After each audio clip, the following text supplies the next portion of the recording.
क्यों स्वागत है आपका जीएस मंथन पर। आज हम पढ़ेंगे अपनी निबंध सीरीज का अगला निबंध, जो कि भारतीय समाज से है। भारतीय समाज से संबंधित हमारी परीक्षा में निबंध आते हैं। आप चाहे यूपीएससी में जा रहे हो, चाहे पीएससी में जा रहे हो, चाहे बीपीएससी में जा रहे हो, यानी किसी भी परीक्षा में जा रहे हो जहां मेंस में निबंध पूछा जाता है, उन सब के लिए यह सीरीज बहुत महत्वपूर्ण रहने वाली है। इसमें हम आपको शब्द रचना सिखाते हैं। जब आप शब्द रचना सीख जाते हैं, वाक्य रचना सीख जाते हैं, फिर आप अच्छे से निबंध लिख सकते हैं। क्लास को पूरा देखना है। यहाँ हम उदाहरण के माध्यम से, आवश्यक तथ्यों के माध्यम से समझाते हैं कि निबंध लिखना कैसे है, क्योंकि प्रारूप बनाने के लिए आपके पास शब्द होने चाहिए। शब्द जितने बेहतर होंगे उतना अच्छा आपका निबंध होगा। टॉपिक है हमारा भारतीय परिवार व्यवस्था में परिवर्तन। भारतीय समाज से है। समाज से पहले भी कई बार टॉपिक हमसे पूछे गए हैं, अलग अलग टॉपिक पर, अलग अलग विषयों पर पूछे गए हैं। इससे पहले आपको लगभग 300 निबंध कराए गए हैं, आप उनको भी जरूर देखिएगा। निबंध हमेशा 3 खंडों में लिखा जाता है। पहला रहता है प्रस्तावना, इसके बाद आता है मुख्य भाग, और अंत में आता है हमारा निष्कर्ष। प्रस्तावना लगभग 100 शब्द की होती है, जिसमें हम यह बात करते हैं कि हमारा टॉपिक क्या पूछ रहा है या किस बारे में बताना चाह रहा है, संक्षिप्त जानकारी जिसको कहते हैं। मुख्य भाग हमेशा कैसा रहेगा, पैराग्राफ में रहेगा। कोई चित्र का प्रयोग नहीं होगा, कोई हेडिंग का प्रयोग नहीं होगा। तथ्य प्रयोग होंगे तो बिल्कुल सही होने चाहिए। तथ्य गलत नहीं प्रयोग करेंगे। अनुमानित तथ्य प्रयास करें कि ना प्रयोग करें। टॉपिक है हमारा भारतीय परिवार व्यवस्था में परिवर्तन। जो हमारी परिवार व्यवस्था है, जो हमारी संयुक्त परिवार व्यवस्था है, वो लगभग एकल परिवार व्यवस्था की तरफ जा रही है। यदि हम बहुत पहले से बात करें, अपनी पिछली इतिहास को उठा के देखें, तो इतिहास बताता है कि हम पहले संयुक्त परिवार में रहते थे।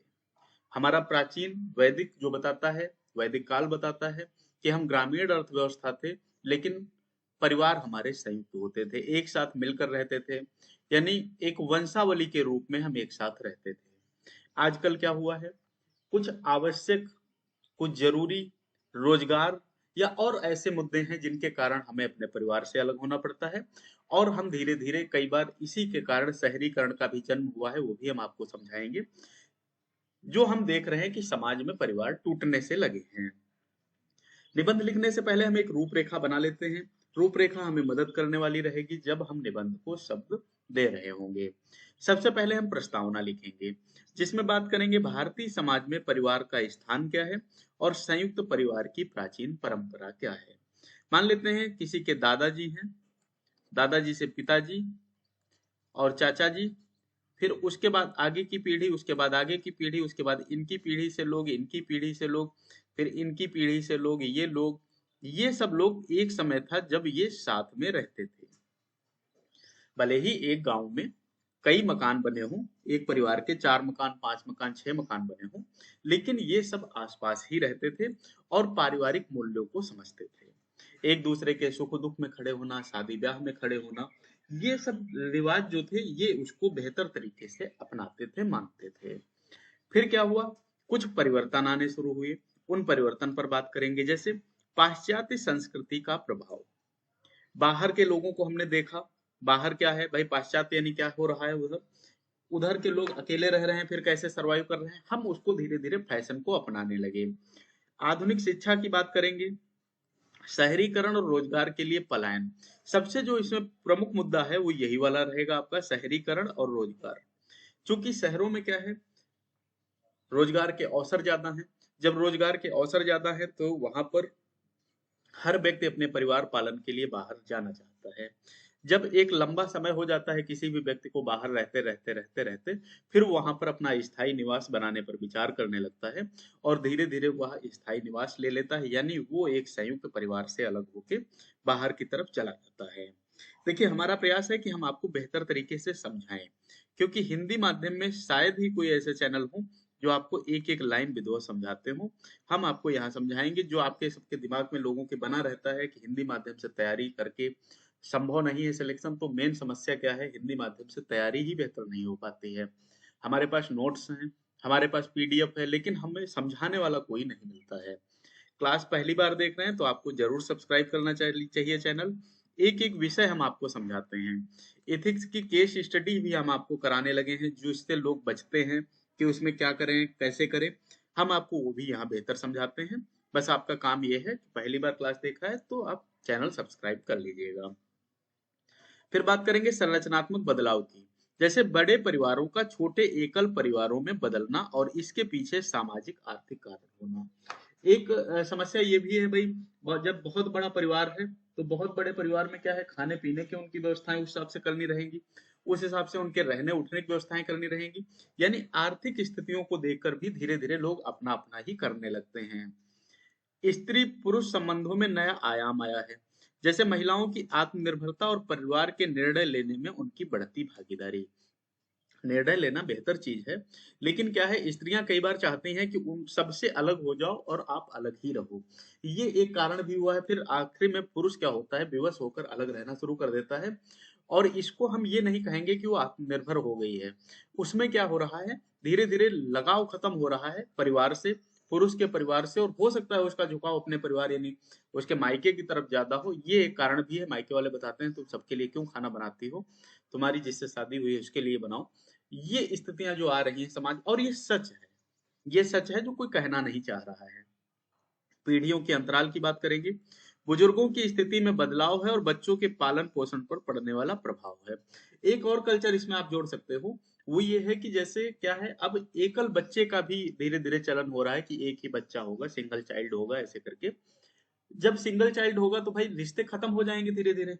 मामा का रिश्ता खत्म हो रहा, मौसी का रिश्ता खत्म हो रहा, यानी ऐसे रिश्ते भी आपको काफी खत्म होते दिखेंगे, क्योंकि सिंगल चाइल्ड की अवधारणा आ रही है। मौसी तभी मिलेगी जब दो बहनें होंगी, दो बेटियां एक घर में पैदा होंगी। यदि वो नहीं पैदा हो रही है तो मौसी का रिश्ता इन्हीं से खत्म होता नजर आएगा। तकनीक का हस्तक्षेप है। जैसे मोबाइल और इंटरनेट के कारण परिवार के सदस्यों के बीच बढ़ती भावनात्मक दूरी। अब क्या है, हमारे अंदर भावनाएं भी नहीं बची हैं। रिश्ता नहीं है, ठीक है, भावनाएं भी तो खत्म होती नजर आ रही हैं। फिर हम अंत में निष्कर्ष लिखेंगे कि परिवर्तनों को स्वीकार करते हुए पारिवारिक जड़ों को बचाए रखने की आवश्यकता बनी हुई है। संबंधित इसमें सूक्तियां क्या हो सकती हैं, जैसे परिवार वह सुरक्षा कवच है जिसमें रहकर मनुष्य संसार की हर विपत्ति का सामना कर सकता है। संस्कारों से ही परिवार बनता है और परिवारों से ही राष्ट्र का निर्माण होता है। जड़ें जितनी गहरी होती हैं, वृक्ष उतना ही विशाल और सुरक्षित होता है। भारतीय परिवार हमारी वही जड़ें हैं। तो हमने क्या किया, एक रूपरेखा बना लिया, रूपरेखा तैयार कर लिया। अब हम क्या करेंगे, शब्द रचना करेंगे। शब्द रचना, जिससे क्या होगा, हमारा निबंध पूरा होगा। एक एक शब्द देखेंगे कि कैसे कैसे हम रूपरेखा से शब्द बनाते हैं। पहली बार आप क्लास देख रहे हैं तो आपको चैनल सब्सक्राइब जरूर करना चाहिए, जिससे आपको सारी चीजें एक ही जगह मिलती रहें और आपकी हिंदी माध्यम की जो तैयारी है बेहतर तरीके से होती रहे। मुझे पता है आपका उद्देश्य केवल प्री पास करना नहीं होगा, प्री के बाद मेंस, इंटरव्यू और फाइनल सिलेक्शन उद्देश्य है, जिसमें मेंस बहुत महत्वपूर्ण भूमिका आपकी निभाता है। चलिए, ये हमारा टॉपिक है, देखते हैं क्या है, भारतीय परिवार व्यवस्था में परिवर्तन। यही तो टॉपिक है हमारा। सबसे पहले हम क्या लिखेंगे, एक प्रस्तावना लिखेंगे। हेडिंग नहीं डालेंगे लेकिन प्रस्तावना लिखेंगे, उसको समझेंगे कि कैसे कैसे हमें लिखना है। भारतीय समाज की सबसे बड़ी विशेषता इसकी परिवार व्यवस्था रही है। जहां विश्व के अन्य देशों में व्यक्ति को इकाई माना जाता है, वहीं भारत में परिवार को समाज की आधारभूत इकाई माना जाता है। प्राचीन काल से ही हमारे यहाँ वसुधैव कुटुंबकम का आदर्श रहा है, जहाँ दादा दादी से लेकर पोते पोतियों तक सब एक साथ प्रेम और अनुशासन के सूत्र में बंधे रहते थे।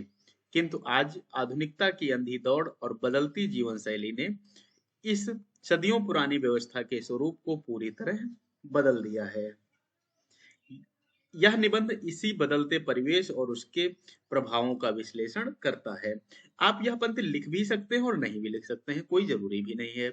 हमने क्या किया, एक प्रस्तावना लिख लिया।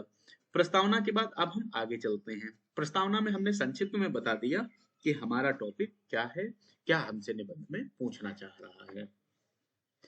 भारतीय समाज की आधारशिला उसकी सुदृढ़ परिवार व्यवस्था रही है।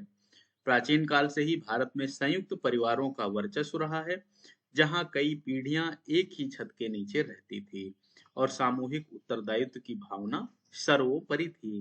लेकिन समय की धारा के साथ इस प्राचीन ढांचे में व्यापक परिवर्तन आए हैं। यानी समय बदला है तो ढांचा बदला है। आज भारतीय परिवार एक ऐसे चौराहे पर खड़ा है जहां परंपरा और आधुनिकता का निरंतर संघर्ष चल रहा है। इस परिवर्तन का सबसे बड़ा कारण औद्योगिकरण और शहरीकरण है। देखिए, शब्द प्रयास करिए कि बहुत बेहतर होने चाहिए, संतुलित होने चाहिए। जैसे जैसे रोजगार के अवसर शहरों में केंद्रित हुए, गांवों के संयुक्त परिवार टूटने लगे। युवा पीढ़ी बेहतर भविष्य और स्वावलंबन की तलाश में शहरों की ओर पलायन कर गई, जिससे एकल परिवारों का चलन तेजी से बढ़ा। अब परिवार का अर्थ केवल पति पत्नी और उनके बच्चों तक सीमित रह गया है। और ये विखंडन आगे भी नजर आएगा। जैसे ये जब बच्चे बड़े होंगे तो इनका खुद का एक परिवार हो जाएगा, तो वो भी तो अलग हो जाएंगे। यह बदलाव केवल भौतिक नहीं बल्कि मानसिक भी है, क्योंकि अब सामूहिकता की जगह व्यक्तिवाद ने ले ली है। पहले आपने देखा होगा कि परिवार के अंदर जो चाचा हैं उनको भी डांटने का हक है। अगर आप गलती करते हैं, हम गलती करते हैं, तो हमारे चाचा हमको डांट सकते हैं। डांटना तो दूर, हमें पीट सकते हैं। अब का चाचा कुछ नहीं बोल सकता है, क्योंकि अब का जो मामा है वो कहता है कि आप कौन होते हैं हमारी बहन के बच्चे को बोलने वाले। यानी ये स्थितियां व्यक्तिवाद के रूप में दिख रही हैं। इस बदलाव का एक अन्य महत्वपूर्ण पहलू महिलाओं की स्थिति में आया क्रांतिकारी परिवर्तन है। पहले के समय में महिलाएं घर की चार दीवारी तक सीमित थी और परिवार के सभी महत्वपूर्ण निर्णय पुरुषों द्वारा लिए जाते थे। शिक्षा के प्रसार और आर्थिक आत्मनिर्भरता ने महिलाओं को अपनी नई ऊंचाई दी है। देखो, किसी की भी भैया बुराई नहीं करनी है इसमें, न महिला की न पुरुष की, बस व्यवस्थित तरीके से लिखते चलना है। आज की महिला न केवल घर संभाल रही है, बल्कि वह परिवार की आय में भी बराबर भागीदार है। इससे परिवार के भीतर शक्ति संतुलन बदला है। अब निर्णय लेने की प्रक्रिया लोकतांत्रिक हो गई है, जहां पति और पत्नी मिलकर भविष्य की योजनाएं बनाते हैं। हालांकि इसके साथ ही दोहरे उत्तरदायित्व का बोझ बढ़ा है, जिससे पारिवारिक तनाव की नई स्थितियां भी उत्पन्न हुई हैं। घर के कामों और बच्चों की जिम्मेदारी अब केवल माँ तक सीमित नहीं रही, बल्कि इसमें पिता का सहयोग भी अनिवार्य हो गया है। एक सूचना देते हैं, फिर आगे चलते हैं। जैसे हम आपको निबंध पढ़ाते हैं, ऐसे अपनी मेंस की आंसर राइटिंग चलती है, उसको भी जरूर देखा करिए। मेंस की आंसर राइटिंग जब आप लगातार पढ़ेंगे तो आपका मेंस का उत्तर लिखने का भी तरीका बहुत व्यवस्थित हो जाएगा। मेंस के लिए जो जो चीजें होती हैं आप जरूर देखिए। पहली बार क्लास देख रहे हैं तो आपको चैनल सब्सक्राइब जरूर करना चाहिए। परिवर्तन केवल संरचनात्मक नहीं है बल्कि वैचारिक भी है। ये जो परिवर्तन आया है ये कैसा है, संरचना के हिसाब से नहीं, केवल टूट ही नहीं रहे हैं, विचारों का भी है। आधुनिक भारतीय परिवारों में व्यक्तिगत स्वतंत्रता का प्रभाव गहरा हुआ है। जहां पहले परिवार का सामूहिक हित सर्वोपरि होता था, अब व्यक्तिगत इच्छाओं, करियर और निजी स्पेस को अधिक महत्व दिया जाने लगा है। इसका सीधा और सबसे दुखद प्रभाव बुजुर्गों पर पड़ा है। देखो, पुरानी पीढ़ी जो है उतने जल्दी ये नए परिवर्तन नहीं स्वीकार कर सकती है। संयुक्त परिवारों में दादा दादी या नाना नानी बच्चों के लिए संस्कारों के जीवंत स्रोत और सुरक्षा कवच होते थे। आज के एकल परिवारों में बुजुर्ग अक्सर खुद को उपेक्षित और अकेला महसूस करते हैं। भाई, बच्चे उनसे बात नहीं करते, पोते बात नहीं करते, तो वो उपेक्षित महसूस करते हैं। महानगरों में वृद्धाश्रम की बढ़ती संख्या इस बात का प्रमाण है कि हमारी पारिवारिक संवेदनशीलता में कहीं न कहीं कमी आई है। पहले वृद्धाश्रम नहीं होते थे, पहले आश्रम होते थे, अब वृद्धाश्रम शुरू हो गए हैं। बच्चों के लिए भी अब कहानियां सुनाने वाले बुजुर्गों की जगह स्मार्टफोन और गेमिंग कंसोल ने ले ली है, लेकिन उनका भावनात्मक विकास प्रभावित हो रहा है। तकनीक और डिजिटल क्रांति ने भी परिवार के आंतरिक संवाद को गहराई से प्रभावित किया है। आज एक ही कमरे में बैठे परिवार के सदस्य शारीरिक रूप से पास होकर भी मानसिक रूप से मीलों दूर रहते हैं। हर व्यक्ति चाहता है कि उसको मोबाइल मिल जाए और मोबाइल लेके वो कोने में चला जाए। वो दूर वाले व्यक्ति से भावनात्मक बात करना चाहता है, उससे हर तरीके से बात करना चाहता है। पास वाले व्यक्ति के सवाल का वो जवाब ही नहीं देना चाहता। प्रत्येक सदस्य अपने अपने मोबाइल फोन या सोशल मीडिया की दुनिया में व्यस्त रहता है। वह समय जब पूरा परिवार रात के भोजन पर दिन भर के अनुभव साझा करता था, अब व्हाट्सएप ग्रुप की सूचनाओं तक सिमट गया है। यानी क्या है, परिवार में घर में भी व्हाट्सएप व्हाट्सएप भी लोग खेलते हैं। खाना खा लो के नीचे आ जाओ। रिश्तों की ऊष्मा अब डिजिटल इमोजी में तब्दील हो रही है। इसके बावजूद यह कहना गलत होगा कि भारतीय परिवार पूरी तरह बिखर गई है व्यवस्था।